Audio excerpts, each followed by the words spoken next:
My name is Grace Whitfield. I'm 28 years old, and the last thing my mother ever called me in public was a defect. She said it at my sister's wedding, in a stone ballroom with 200 guests, while I stood there holding a glass of champagne I never asked for. Why is this defect here? 9 years of silence, and that was her opening line. My sister turned from her photographer, saw my face, and smiled the way you smile at a stain on a rented tablecloth. You are not invited. She was right about that. She just didn't know who was. My family had 9 years to learn who I'd become, and they spent those years pretending I was never born. What the groom did next ended more than the evening. It brought down a dynasty 3 generations in the making, and I never raised my voice once. But this story doesn't start in that ballroom. It starts 10 years earlier, at a country club, with a graduation gown and a wall of framed diplomas that held one empty frame. Welcome back to Calm Drama Stories, where quiet women finally tell the stories their families hoped would stay buried. If you've ever been made to feel like the smallest person at your own family's table, this one is for you. Drop a comment and be sure to subscribe.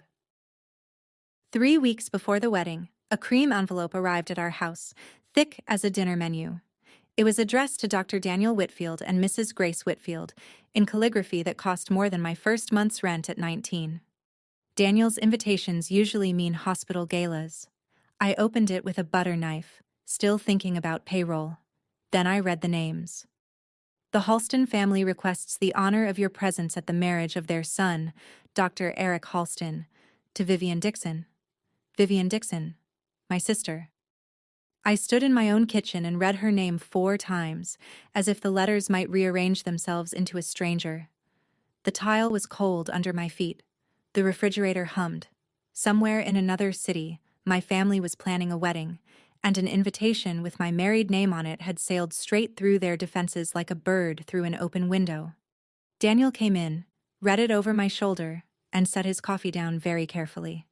You don't have to go. I know, I said. That's not the same as not wanting to. He didn't argue. He's a trauma surgeon. He knows the difference between a wound that needs stitches and one that needs air. We made rules together at the kitchen table like it was a board meeting.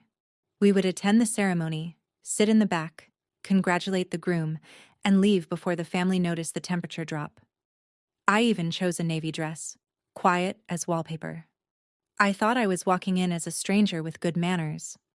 I was wrong about that in every direction, and the first crack showed up before I'd even finished my first glass of sparkling water. The estate sat on a hill of trimmed vines, all stone arches and chandeliers the size of bathtubs, valets in gray vests, a string quartet warming up under a pergola. My family always did know how to set a stage. Daniel got pulled into a circle of St. Anne's physicians near the bar, which suited me fine. I drifted toward the terrace with my wallpaper dress and a champagne flute a passing waiter had pressed on me, counting the minutes until the ceremony. That's when I heard my mother's voice for the first time in 9 years. It came from the other side of a stone column, bright and lacquered, her hostess voice. 2 families of physicians. Can you imagine the grandchildren? She was saying, and a woman laughed, and then my mother said the thing that took my breath like a door slammed on my hand. Vivian has always been remarkable. Our daughter. Our only child, you understand. We poured everything into her. Our only child.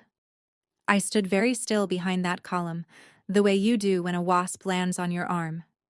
I had prepared myself to be the estranged sister, the awkward footnote, the girl who left.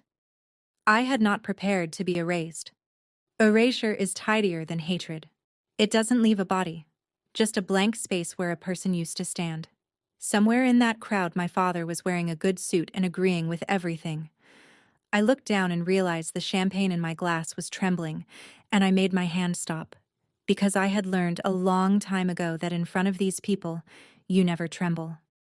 The quartet started a waltz.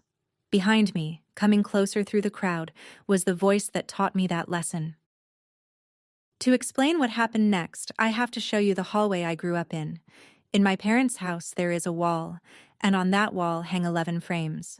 My grandfather Chase's medical degree, my mother's cardiology board certification, my father's anesthesiology fellowship. great-uncles, cousins. A century of Dixons and Chases in mahogany and glass. We called it the Wall, capital W. The way other families say, the lake house. Sunday dinners had a liturgy.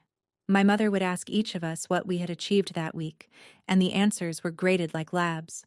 Vivian, 4 years older than me, always had numbers ready. Class rank, test scores, science fair placements. She was the investment that performed. I was the other kind of child. I could splint a bird's wing and rebandage my grandmother's shin better than the visiting nurse, but I froze in academic competitions and brought home B's that landed on the table like spoiled fruit. My mother never screamed about it. Screaming was for families without standards. She simply adjusted my portion of her attention downward, the way you'd rebalance a portfolio. Looking back, I don't think she was cruel by her own lights. She truly believed the family name was collateral we all borrowed against, and that love was the interest you paid on it. Here's the detail I want you to keep, because it comes back at the end of this story. The summer I turned 14, a 12th frame appeared on the wall, at the bottom, below Vivian's Honor Society certificate. It was empty. When I asked my mother what it was for, she smiled like a loan officer and said it was mine. Pending. Now come to the country club 10 years ago, the week I graduated high school. My mother booked the garden room, which should have been my first warning, because the garden room was for announcements, not celebrations. 22 relatives, white tablecloths, a printed menu.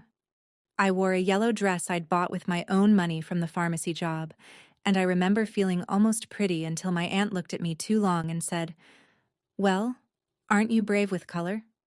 My graduation was technically the occasion, but the evening had a second act nobody told me about. Between the salad and the entree, my mother stood, touched her glass, and announced that Vivian had been accepted to medical school, top choice, scholarship offer, the whole cathedral.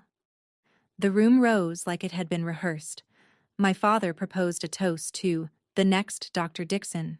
Someone's husband started talking residency strategy. The waiter, bless him, quietly set my dessert down in front of me while everyone faced the other end of the table. And for a few minutes, I ate chocolate cake alone at my own graduation dinner and told myself this was fine. This was just how the family worked. Vivian's news was genuinely bigger. I had my own plan. A certified nursing assistant course starting in September, then maybe nursing school on my own dime. I'd even printed the brochure. It was folded in my purse like contraband. Then my mother tapped her glass again and said the sentence I can still hear in any quiet room. "And of course," she said, warm as a scalpel, "we should say something about Grace." Every face turned. My mother looked at me the way she looked at an X-ray and smiled. "One daughter got the Dixon mind," my mother told 22 relatives, tilting her glass toward Vivian. "The other got, well," she let the pause do its work. Pauses were her scalpel too. An ugly high school grad is still a high school grad. We celebrate what there is to celebrate. A few people laughed the way people laugh at a boss's joke, quick and hollow, eyes down. My aunt mouthed something sympathetic at me, which was somehow worse. I sat there with chocolate on my fork and 18 years of training in my spine, and I gave the garden room nothing. No tears, no exit, no scene to remember me by. I finished the cake. It tasted like drywall. Later that night, the family photographer's proofs went up on the mantel, and in the group shot from the club steps, I wasn't in the frame. Not cropped out, composed out. My mother had arranged the rows herself. When I asked about it, she walked me to the wall, tapped the empty 12th frame with one manicured finger, and delivered the family motto like a diagnosis. In this family, love is earned. This frame is waiting. What you put in it is up to you. I said the frame could wait forever then, because I wasn't going to medical school. I said it quietly, but I said it. My mother looked at me for a long moment, and something behind her eyes closed like a till. "Then it will hang empty," she said, "and everyone who visits will know why." She went to bed. I stood in the hallway under a century of other people's achievements until the clock chimed, and then the porch door creaked, and a voice said, "Come sit with me, honey."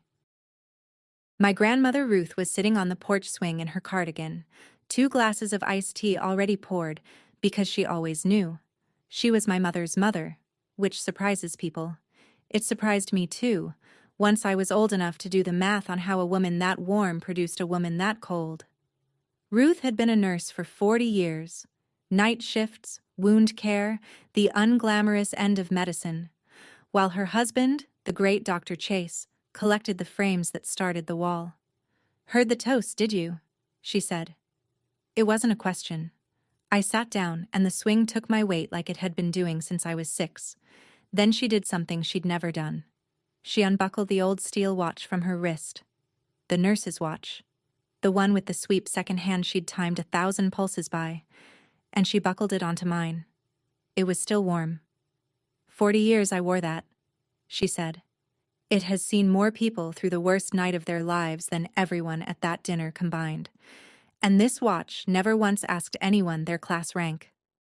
I laughed and cried at the same time, which is the only kind of crying she permitted on her porch. "Grace," she said, "listen to me. Nobody earns love, honey."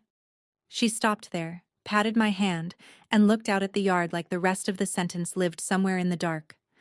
I'd hear the rest of it eventually. But not for 10 more years, and not from her mouth.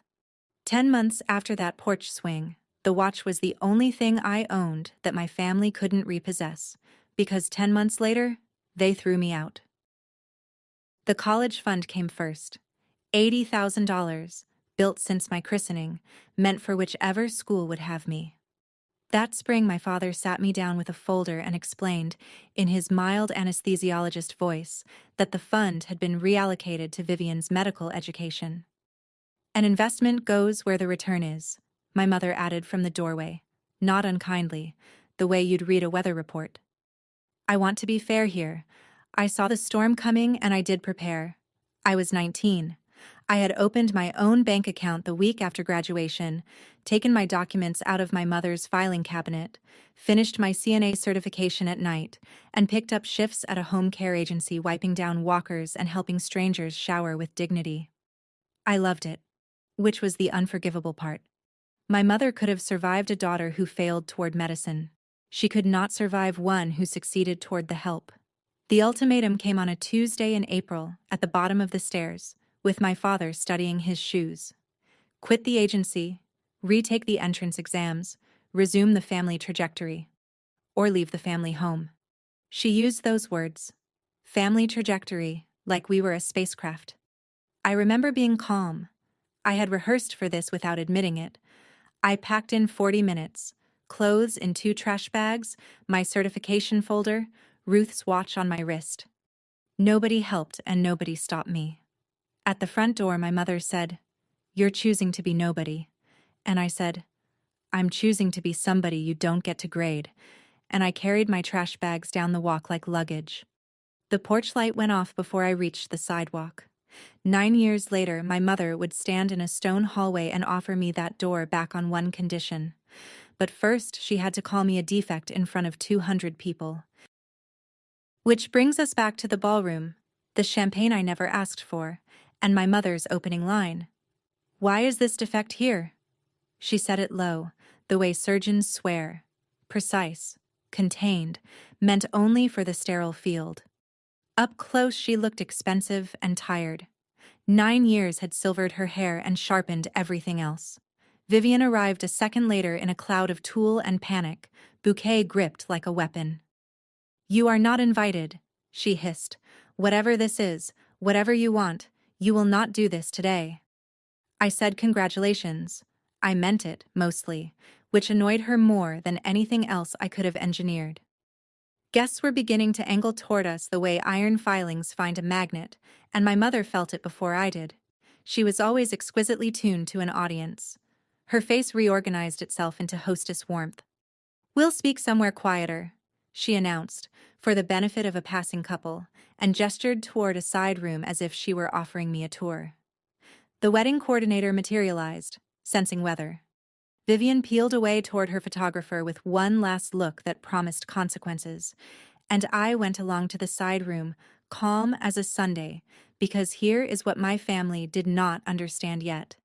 I had spent 9 years learning exactly how much their theater could and could not do to me.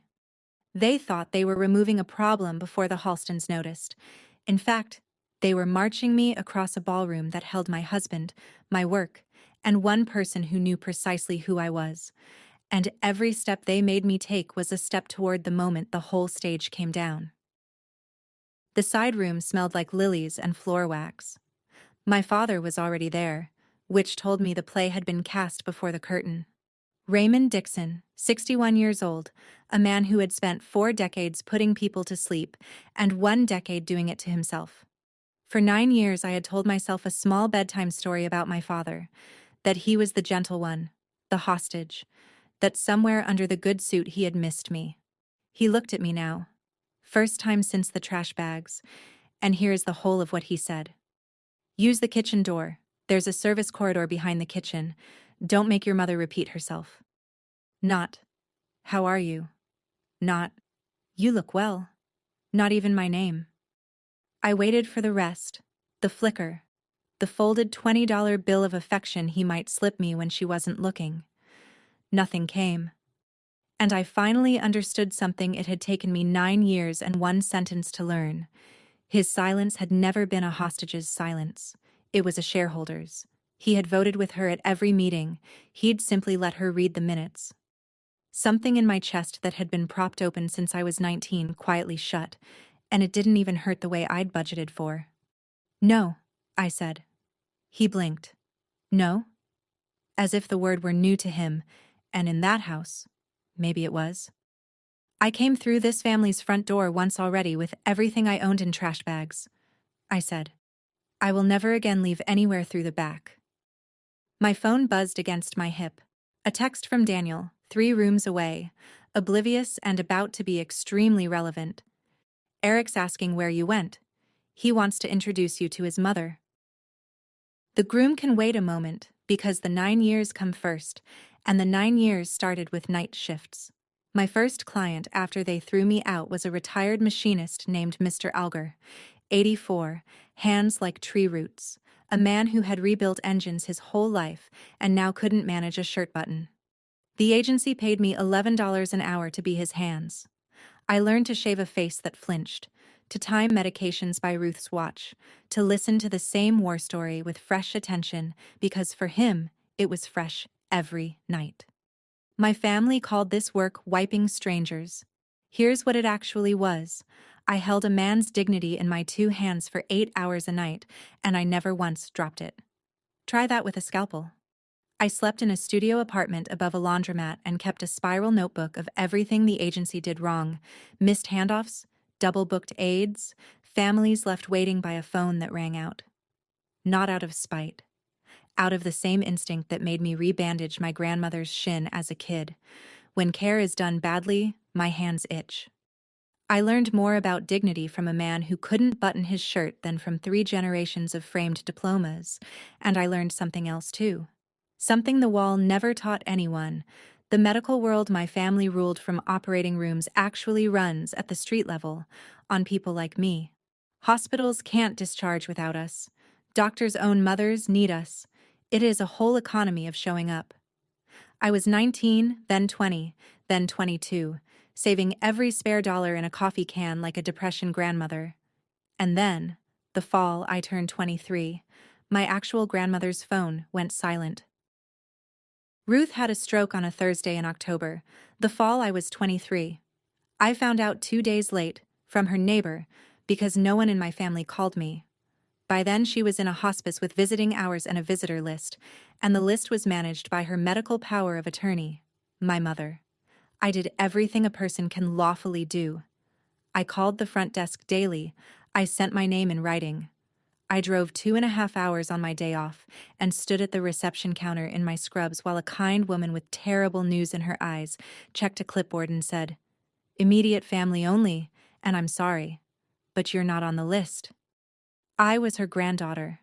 I was also, on paper, nobody. And paper was my mother's home field. I sat in my car in that parking lot for a long time, close enough to see which window might be hers. 11 days later, Ruth died. I learned about the funeral from the same neighbor after it was over. There is a specific kind of quiet that follows a grief you weren't permitted to attend. It moves into your apartment and pays no rent.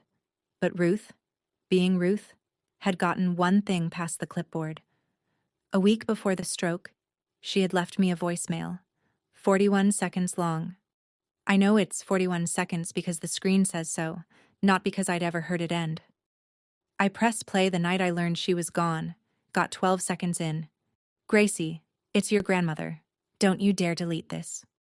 And my thumb hit stop like a reflex, because her voice was alive and I wasn't ready for the past tense. I kept that voicemail for 5 years. 5 years. And I never once let it finish. Grief either buries you or it pours a foundation.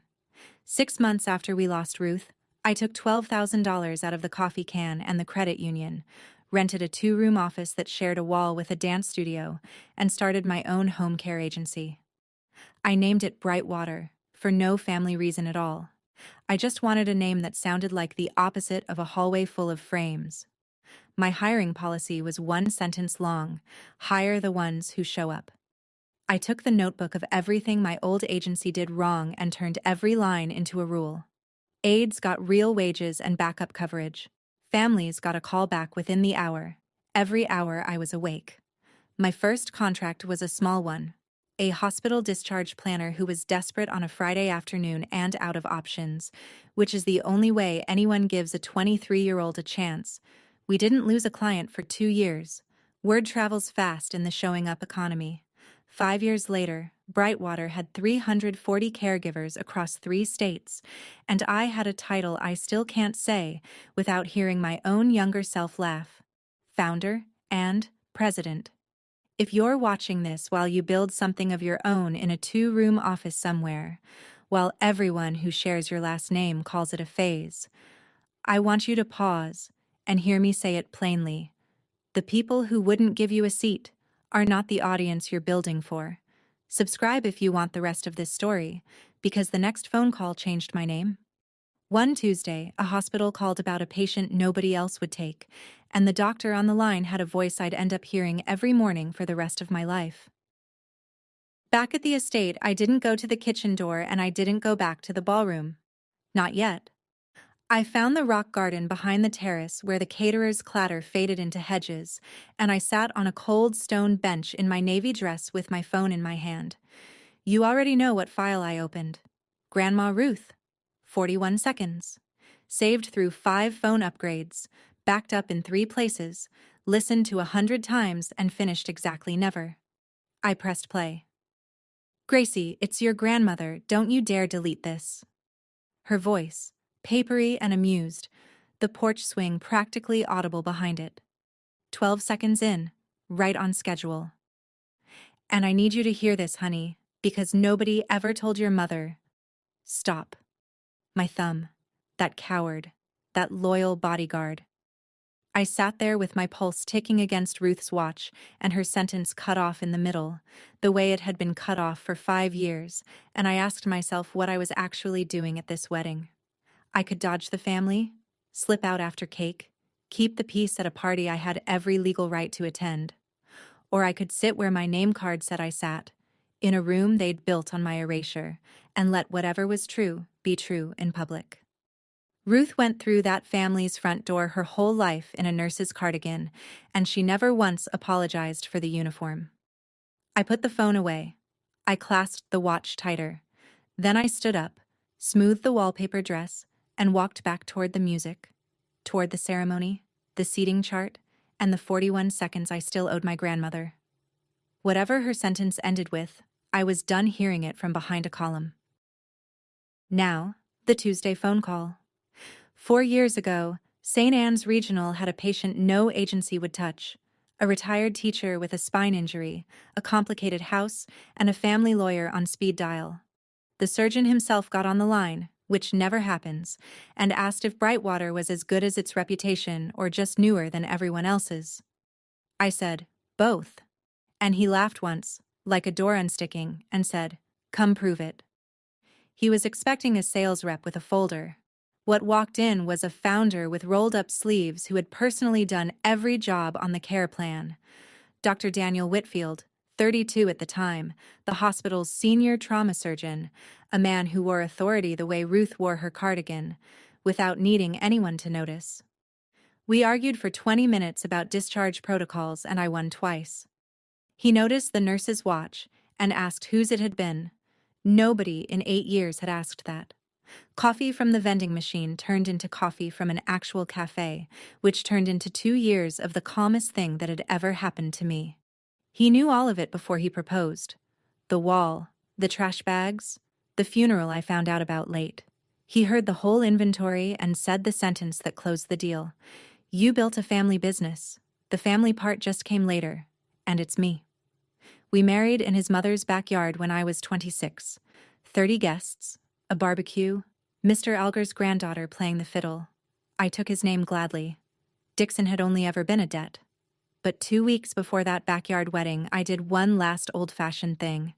I mailed an invitation to my parents' house. You can probably guess what happened. You'd only be half right. The envelope came back 13 days later, and here's the half you might not guess. It wasn't marked "Return to Sender." It had been opened. Someone had slit it cleanly, read the invitation. My name, Daniel's name, the date, the backyard. Then resealed it in a fresh envelope, addressed in my mother's surgical handwriting, and mailed it back like a rejected insurance claim. On the back of my own invitation, one line, blue ink. Don't embarrass yourself. I stood at the mailbox so long the neighbor's sprinkler cycled twice. Daniel found me there and read it, and I watched a man who reduces shattered pelvises for a living go very still. We could just be happy, he said finally, loudly. It's excellent revenge. I laughed, and I married him, and I was happy. I want that on the record. But I also kept the envelope. I put it in the cedar box with Ruth's watch's original band, and every December after that I still mailed my parents a Christmas card. Plain ones. No photo. Signed Grace. Never answered. Never returned. Just swallowed by the same mailbox that had spat back my wedding. Daniel never told me to stop. He just watched me do it each year with the expression he wears reading a scan he doesn't like. I told myself the cards were closure, a habit, postage stamp charity. The truth is simpler, and I can say it now. Some part of me was still standing at the bottom of the wall, holding my achievements up toward the empty frame, waiting for someone to hang one. That part of me RSVP'd yes to my sister's wedding before the rest of me had finished reading the invitation. And that part of me was about to get an answer, the final one. From 3 people at once, in front of 200 witnesses, on the most expensive stage my family ever built. One more piece, and then the dominoes are all standing. 2 years ago, St. Anne's came to Brightwater with a proposal. The hospital wanted to launch a geriatric medicine fellowship, training young doctors to actually understand aging patients, and they needed a founding sponsor. The board expected me to negotiate the naming rights. That's what sponsors buy. I had one condition, and it wasn't my name. It would be called the Ruth Chase Fellowship, after a nurse who worked 40 years of nights and never got a frame on anybody's wall. And my name would appear nowhere, not in the press release, not on the plaque, not at the annual dinner. The development office thought I was being modest. Daniel knew better and signed the papers with me anyway, listed simply as a physician liaison. I told myself it was privacy. Standing where I stand now, I'll tell you the truer thing. I was still building a case file for a jury that was never going to convene. Some invisible day in some invisible court, the family would finally see everything. The company, the fellowship, Ruth's name restored. And they would understand what they had thrown out. And they would come to me. Quiet auditioning is still auditioning. I just did mine anonymously, which let me call it dignity. The first Ruth Chase Fellow was selected that spring from 40 applicants. A young internist with good hands and better manners, the kind of doctor who calls the caregivers by name. He wrote me a thank you letter through the foundation without knowing who I was. His name was Eric Halston. I funded a stranger's future and told no one. And this spring, that stranger sent me an invitation to his wedding. because that stranger was marrying my sister. The ceremony itself was beautiful, the way hotel lobbies are beautiful. I sat in the last row of white chairs with Daniel's hand over mine and watched my sister marry a man I had accidentally helped create. Vivian looked genuinely lovely, I'll give the record that much. And she delivered her vows the way she'd delivered valedictorian remarks. Flawless, timed, slightly laminated. She promised Eric honesty in all things, and 200 people sighed, and my water went down wrong. It was during the recessional that my professional brain, the one that audits care plans for what's missing, started itemizing this wedding the same way. Item.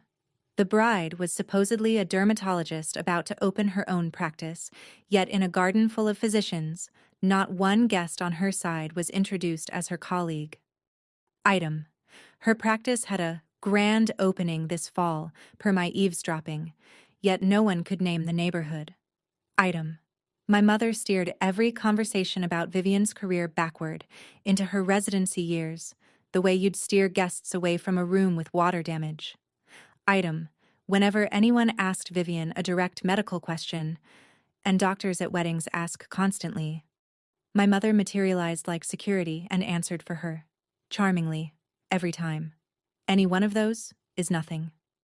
A pattern of them is a chart with pages missing, and I had spent 9 years learning that when this family curates a story that carefully, somebody is bleeding under the gown. I didn't know what yet. I want that on the record too. Walking into that reception, I still knew nothing for certain. Then we found our table. Table 2. Groom's side, family adjacent engraved place cards, Dr. and Mrs. Whitfield. And across the ballroom, my mother picked up the seating chart. I watched my mother read the seating chart the way you'd watch someone find a lump. Her finger traveled down the calligraphy, stopped at table 2, and for half a second, I will treasure this half second into old age, Dr. Lorraine Dixon lost control of her own face. Table 2 was sacred geography, groom's honored guests, close enough to the head table to share a breadbasket. You do not sit strangers there, and you certainly do not sit defects. She looked from the chart to me, to Daniel, measuring him now. The good suit, the surgeon's posture, the St. Anne's colleagues who kept stopping by our table to pay respects. And I could see the machinery grinding behind her eyes. She didn't know who Whitfield was. That was the delicious, terrifying center of it. For 9 years she hadn't wondered about me even once, and now the answer was seated at table 2 under engraved calligraphy, and she couldn't ask anyone without revealing she didn't know. Vivian was faster. Brides always know their own seating chart. I watched her cross the parquet in her enormous dress, lean over the place cards, and go the color of the tablecloth. She looked at me, then toward the head table where Eric was laughing with his groomsmen, then back at me, and her lips shaped a silent word, I'll let you imagine. My mother appeared at her elbow, and the two of them held a summit behind a floral arrangement, all smiles for the room, hissing like a kettle up close. They had a problem with no playbook. They could not remove me without explaining me. And while they conferred, a silver-haired woman in blue silk was walking toward table 2 with her hand already extended. The groom's mother. Grace Whitfield, said Dr. Susan Halston, chief of medicine, mother of the groom, in the tone women of consequence use for each other. Finally, Eric talks about Brightwater like it's a teaching hospital, and Daniel, we've been trying to poach your husband for years, you know, gave up gracefully. Up close she had smart eyes and a jaw you'd want on your side in a budget meeting. I liked her immediately, which complicated everything. We talked care transitions for a minute. She was one of the physicians who actually understood what happens to patients after the discharge paperwork. And then she tilted her head with genuine, innocent curiosity and asked the question. So, how do you know our Vivian? Understand what was being handed to me. One honest sentence. She's my sister. Ask her why you've never heard of me. And I could have detonated the marriage, the merger, my mother's entire cathedral, right there between the salad course and the band's first set, with the groom's own mother holding the plunger. 9 years of trash bags and returned envelopes leaned in to watch what I'd do. I took a breath, and I chose the smallest true thing in the room.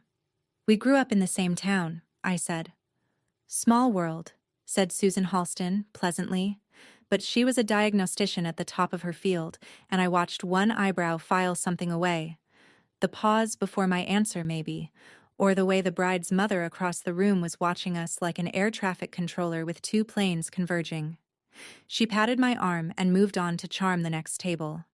Across the ballroom, Vivian had seen the entire exchange. And Vivian, unlike our mother, had no idea what I had or hadn't said. She got me alone by the coat check, fingers around my wrists like a blood pressure cuff, and walked me into the stone hallway with a bridal smile stretched over pure animal panic. The moment we cleared the doorway, the smile fell off. Whatever you told her, Vivian said, you're going to walk it back. Now. I told her we grew up in the same town. Oh, don't. Her voice cracked strangely. Don't do the calm thing. You've had 9 years to ambush me and you picked my wedding. I asked her the only question I'd actually brought to that estate. What did you tell them happened to me, Vivian? What's the story? And my sister, wife of an hour, looked me in the eye and said, there is no story. You don't exist. As far as the Halstons know, I'm an only child. It was cleaner. Cleaner. I had imagined smears, addiction, theft, a dramatic villain edit. The truth was so much more efficient. They hadn't buried me. They'd never dug the hole. I was an accounting entry that had simply been dropped from the books. You will leave before the toasts, she went on, control returning in beats, our mother's cadence settling over her like a coat. You'll have a migraine. Your husband seems polite. He'll drive you. But here's what I noticed instead of my own anger, because a decade of night shifts teaches you to read hands. Hers were shaking. Not wedding jitters shaking. Clipboard at the hospice shaking. Her eyes kept flicking down the hallway toward the ballroom. Not toward our mother. Toward Eric. A woman defending one lie is annoyed. A woman defending a load-bearing lie is terrified. And terror like that is never about a missing sister. People only panic like that when one lie is standing on top of another. Enjoy the toasts, I said, and walked back inside. I made it 3 steps toward a table 2, and then my legs took me right past it, past the band, out to the coat check, where I stood holding my own claim ticket like a woman deciding on a train. Because here is the arithmetic I did in that alcove. I had come to this wedding carrying one specific shameful hope, that 9 years might have loosened something, that a door might sit ajar. I now had my answer in writing. There was no door. There had never been a door. There wasn't even a wall with my shape in it. You cannot reconcile with people for whom you do not exist. So, migraine, coat, husband, highway. Give them the clean wedding and keep my dignity in the car like a to-go box. Daniel appeared beside me. He has a surgeon's radar for internal bleeding, and read the whole calculation off my face. He didn't argue either direction. He just said, say the word, and held out his hand for the ticket. That's when Ruth's watch caught on my sleeve. The clasp, worn soft by 40 years of her wrist and 10 of mine, snagged the navy fabric and sat there glinting under the coat check lamp. And I thought about a woman who walked through the Dixon family's front door for 6 decades in a nurse's cardigan, outranked by everyone at the table and outclassed by none of them, and who never once used the service entrance her son-in-law kept suggesting. If you're still with me, stay close now. Comment front door if you've ever refused someone's back exit, and subscribe, because every domino in this story falls in the next 10 minutes. I handed Daniel the ticket. We're staying for the toasts, I said. Inside, a fork was already ringing against crystal. My mother toasted first, naturally. She rose in pearl gray with a glass of champagne and gave the performance of a career. Charming, warm with intolerances, every syllable load-tested. She spoke of 2 great medical families joining, the Halstons and the Dixons, and what that union means, of standards upheld across generations, of her pride in a daughter who had never once lowered the bar. Then she smiled at the room and delivered the family catechism, polished for export. People ask how our family produces what it produces. The answer is simple. Everything in this family is earned, our name most of all. Nothing is given away free at our table. 200 guests raised their glasses to it. I kept my hands in my lap and did something I hadn't expected. I heard the sentence underneath the sentence. She had said those exact words to me at the bottom of the wall, and someone had certainly said them to her in that same house when she was small. A grandfather I'd never met, the great Dr. Chase, who Ruth once told me graded his daughter's posture at Sunday dinner. My mother wasn't quoting herself. She was reciting. Standing there in pearl gray at the top of her world, she was still the girl reporting her class rank to a man with a ledger where his lap should have been, and for exactly one breath I felt the vertigo of pity before I put it down. You can understand a system and still refuse to bow to it. Ruth taught me both halves of that. The room drank. The band played 8 bars. And then the MC said the sentence that ended the world as my family had built it. And now, a few words from the groom. Eric stood up holding notes. Eric Halston gave the kind of toast that reminds you some people are simply good, and that good people are the most dangerous thing you can invite to a performance. He thanked his parents. He thanked his bride, glowing at his elbow. And then he set down his notes and went off script, because he wanted, he said, to thank the 2 people who made him the doctor standing here tonight. The first is my mentor. He taught me that trauma surgery is mostly showing up and showing up again. Dr. Daniel Whitfield, Table 2. Applause. Every Dixon head in the ballroom rotated toward our table like gun turrets. My mother's glass stopped an inch from her lips and did not move again. The second, Eric said, I only get to thank because she's finally in a room with me. I trained on a fellowship that paid my salary, my research, all of it. Named for a nurse, Ruth Chase, who worked 4 decades of night shifts. The founder who endowed it wouldn't let the hospital print her name. No plaque, no gala, nothing. It took me 2 years and one indiscreet mentor to find out who she was. He smiled the best man smile of a man giving someone their due, with no earthly idea what he was standing on. She built a company from nothing at 23, and half our discharges would collapse without her, and she's sitting next to my mentor because she married him. Grace Whitfield. Would you stand? Ruth Chase was her grandmother. The applause started warm and confused, 200 people turning in their chairs. I stood, because you stand when a good man asks, and in the corner of my eye, in pearl gray, my mother rose out of her chair too, not to applaud. Her face had gone the gray of old snow and her mouth was already forming a word. What my mother said, into a ballroom that had just heard the words Ruth Chase was her grandmother, was, "There's been a mix-up." She said it with a hostess laugh bolted on top. Grace is a distant relation, a complicated situation, not for tonight. And Vivian, my poised, laminated sister, chose that exact moment to lose 9 years of message discipline in a single blurt. "You are not invited." She said it at volume, past the microphone's edge, into 200 held breaths. The silence afterward had texture. Eric turned to his bride slowly, the way you turn in a house where something has just broken upstairs. "Not invited?" he said. "I invited her. Vivian. This is the woman who paid for my fellowship. This is my mentor's wife. Her grandmother's name is on my diploma wall." His voice didn't rise. It clarified, which was worse. "How dare you, either of you? Do you have any idea who this woman is? This woman is the reason I'm standing here a doctor. This woman is..." And my mother, seeing the structure coming down, made her final error. She reached for rank. "Eric, dear, this is a family matter." "Which family?" said Eric Halston quietly in front of both of them. You could hear the chandelier hum. 200 guests, surgeons, board members, the entire ecosystem my parents had spent 40 years performing for.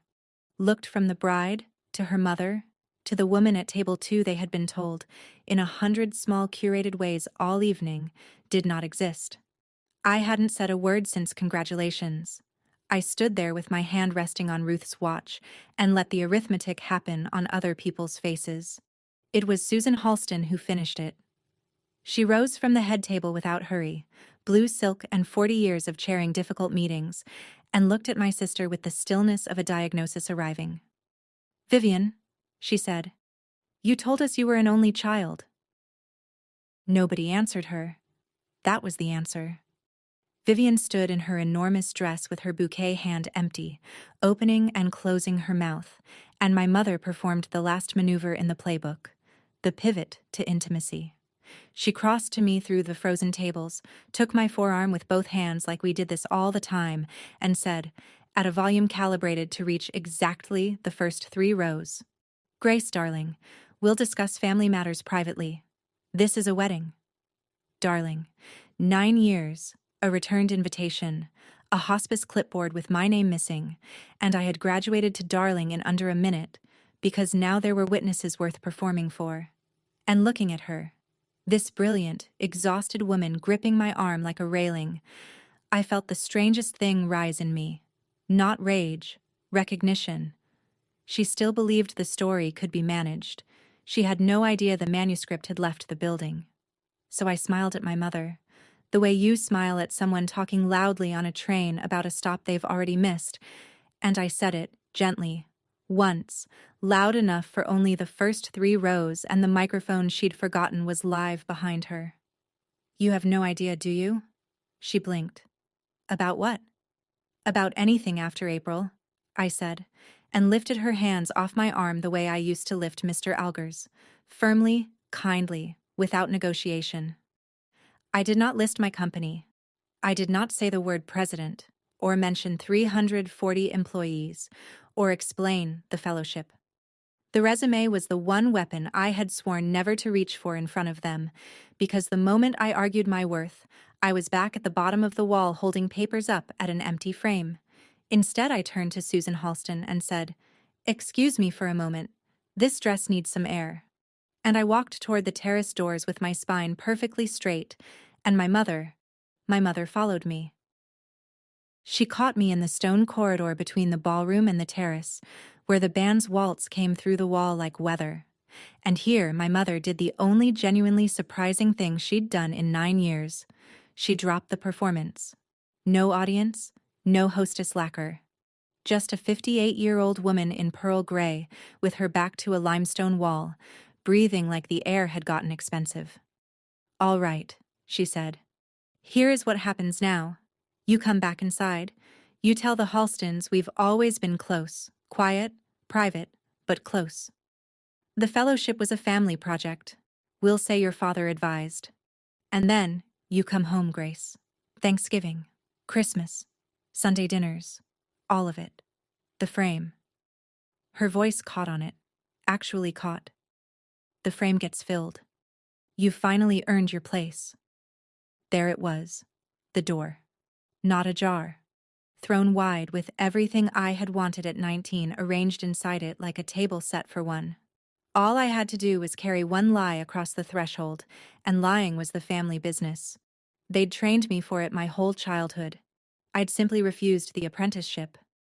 I looked at her hands while I let the offer hang. They were trembling.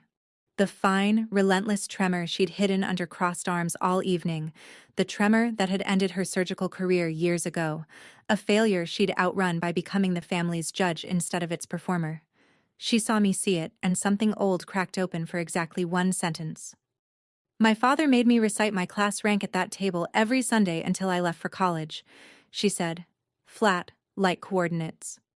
"I gave you a family that keeps score because it is the only kind I was ever given, and it worked. Look at Vivian." We both heard it at the same time. The "it worked," floating over a ballroom where Vivian's marriage was currently entering cardiac arrest. Her armor came back down like a curtain. "Well," she said, "the Halstons are waiting."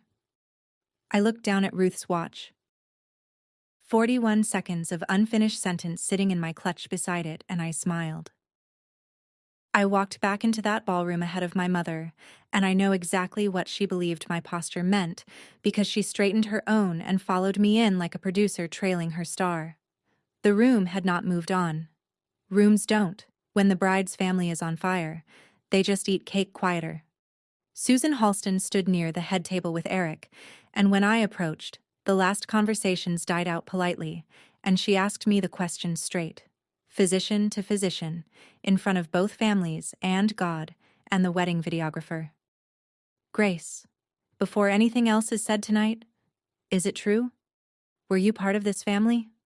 My mother arrived at my shoulder. I could feel the script she'd handed me radiating off her. Always close, quiet, private, a family project. One sentence, and the door stood open behind me with the holidays inside. And I heard Ruth on the porch swing, clear as the night she said it. Nobody earns love, honey.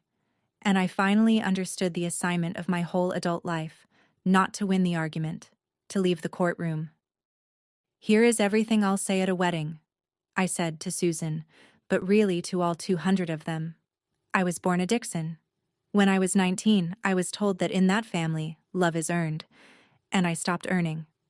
I haven't spoken to them in 9 years. Eric, you married someone tonight. I hope you'll ask her, gently, for the rest. It isn't mine to tell.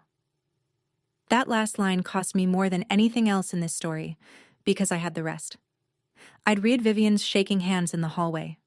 One sentence of speculation from me and her whole laminated life would have been opened on the table like a chart. Every night shift year of me wanted it. I left it. It was hers to drop. And mercy, it turns out, is the only revenge that leaves your own hands clean. Then I turned to my mother, whose face was doing something geological, and gave her the answer to the offer. No, I said.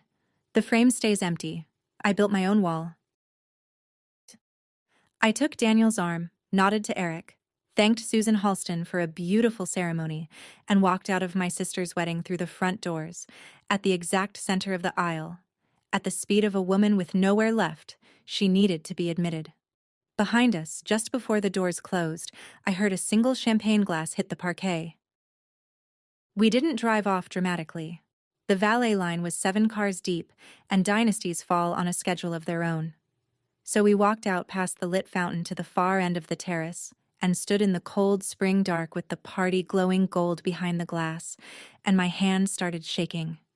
The honest kind, the kind you've earned. Daniel put his jacket over my shoulders and asked nothing. I took out my phone. You know the file. Grandma Ruth, 41 seconds. I pressed play, and for the first time in 5 years, when her voice reached the 12th second, my thumb stayed down at my side where it belonged. And I need you to hear this, honey, because nobody ever told your mother, so she never learned how to say it to you, and somebody in this family has to go first. A breath on the line, the porch swing creaking somewhere under it. Nobody earns love, honey. Love is the thing they can't bill you for. Whatever they do with that silly wall, you were never the empty frame, Gracie. You were the whole wall, and the house it holds up. And don't you dare wait for people with ledgers to tell you what you're worth. Come see me Sunday.